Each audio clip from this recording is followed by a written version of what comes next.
We are talking this morning with Dr. Robin Fuchs-Young, Texas A&M University Health Center. Dr. Young, could you speak with us just a moment about what kind of research does your center perform? Well, we're interested, the Health Science Center has a lot of research, but the Center for Translational Environmental Health Research, which is an NIEHS-sponsored center, we look at a variety of different exposures and their effects on chronic diseases, the effects of, we have a group that's looking at the effects mediated through the microbiome. We also look at early exposures, early life exposures, and the effects that those may have on disease susceptibility throughout a lifetime.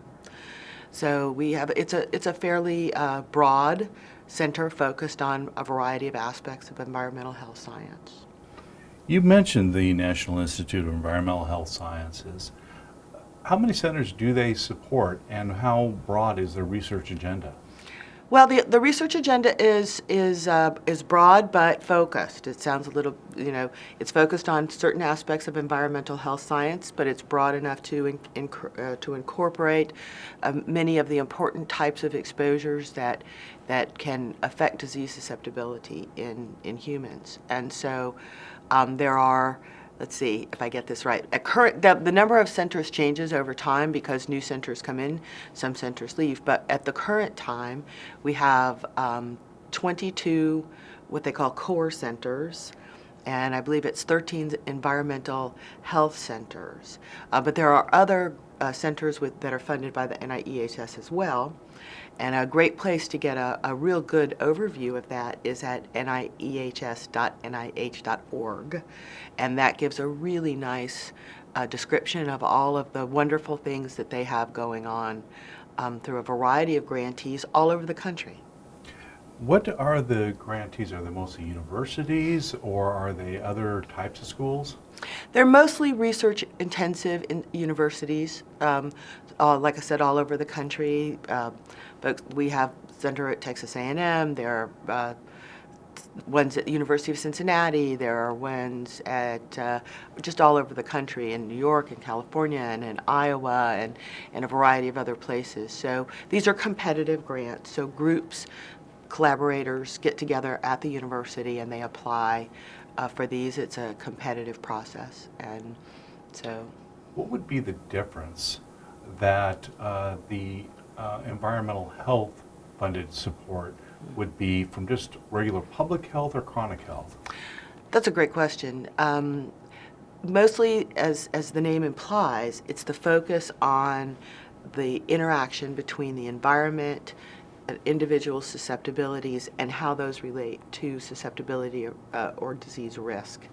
So it's much more focused, the NIEHS, as its name implies, is much more focused on the role of the environment in inducing various types of chronic and acute diseases.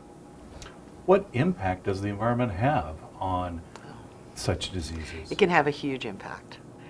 We're now learning even more about how very, very early exposures can change gene expression epigenetically, and that can have an impact over the course of a lifetime. There's increasing evidence that those impacts can even be transmitted transgenerationally, which was a surprise, but it turns out that that's likely the case. So the environment, especially environmental contaminants, that can have a long-term, very important impacts on disease susceptibility. And how do you identify your areas of research? Well, you mean at the centers, the Yes. various centers? That's also a good question. It's mostly because people with shared interests in environment and the role of the environment come together and find areas of strength that they can feel that they can make real progress on if they work collaboratively. So it's really focused on those areas that people are doing research on and feel that collaboration can broaden further and enhance those research enterprises. How can public policy makers access this information? How can state legislators get this information for the work that they do? There's a number of different ways. the most straightforward, although perhaps not the easiest, is to go on NIEHS website. They have a pretty good description of all the research that's going on, and legislators can contact the scientists or the centers that are specializing in the areas that they're interested in.